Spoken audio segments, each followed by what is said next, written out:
Lalu mengenai Rismon Sianipar, Troya secara institusi ya, Tifa Royce Advocate secara institusional itu tidak mengambil alih kasus ini, ya. Tidak kemudian menjadi volunteer, menjadi pionir untuk melaporkan Rismon Sianipar. Tetapi rupanya ada warga negara yang bernama Irwan dari Morowali itu yang sudah mengadukan Rismon ke Polda Metro Jaya. Barreskrim atau Polda ya? Polda ya? Polda. Ke Polda Metro Jaya. Ya. Nah, ke Polda Metro Jaya dan kemudian sudah terima LP-nya. Hanya yang menarik nanti akan ditambahkan Al-Gatiri lebih kuat, lebih jelasnya.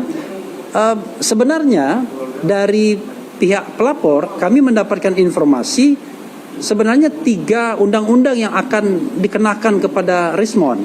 Yaitu 1 KUHP, Kitab Undang-Undang Hukum Pidana. Yang kedua adalah Undang-Undang tentang Perlindungan Konsumen. Yang ketiga Undang-Undang ITE, Informasi dan Transaksi Elektronik.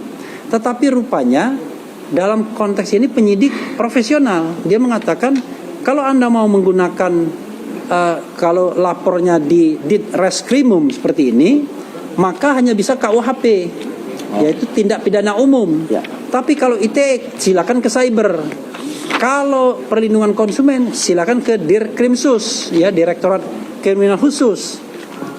Kami menganggap apa yang disampaikan itu benar adanya. Nah, yang nggak benar itu adalah laporan Jokowi. Ya, kenapa bisa? Karena laporan Jokowi rupanya mencampur adukan antara cyber dan kemudian tindak pidana umum. Terbukti bahwa pasal-pasal yang dikenakan dilaporkan oleh Jokowi adalah pasal KUHP yang lama, Kitab Undang-Undang Hukum Pidana yang lama, pasal 310 dan 311, dan juga Undang-Undang ITE, baik Undang-Undang ITE 2024 maupun ITE yang belum berubah 2008, yaitu pasal 27A, kemudian pasal 32 ayat 1 dan pasal 35. Sementara pasal 28 ayat 2 Undang-Undang ITE 1 2024 itu disampaikan oleh orang lain yang dalam CLS-nya Purnawaran Jenderal dianggap tidak memiliki legal standing.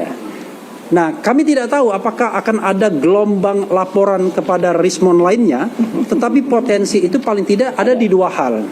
1, penggunaan gelar akademik palsu, diduga begitu, sepanjang dia tidak bisa menunjukkan ada memang ijazah Yamaguchi University-nya, karena di kartu tanda penduduk yang bersangkutan dan kegiatan-kegiatan lainnya termasuk di buku yang bersangkutan mencantumkan title sebagai doktor, ya, Dr. Eng, Dr. Eng, Master Eng, gitu ya. Oke. Nah, yang kedua adalah potensi untuk ini ya. Oke, ini ada Dr. Rismon Hasiholan, ya, SSTM Meng. Ya. Nah, potensi lainnya adalah memberikan keterangan palsu di bawah sumpah atau sumpah palsu. Ya. Di mana kita tahu bahwa Rismon menjadi ahli memberikan keterangan pada citizen lawsuit di PN Surakarta pada tanggal 18 Februari 2026 yang lalu. Ya. Nah, itu mengenai Rismon Sianipar. Nah, terakhir kita akan nanti dengarkan apa yang akan disampaikan Mas Roy. Siap. Mengenai perkembangan temuan-temuan terbaru sebelum nanti rekan-rekan memperdalam dari apa yang saya sampaikan sebagai overview.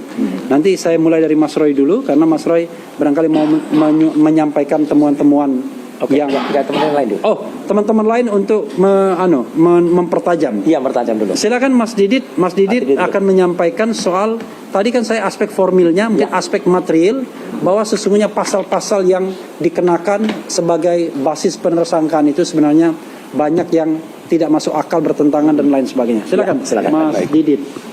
Ya, silakan. Ya, baik, terima kasih Bang Refli.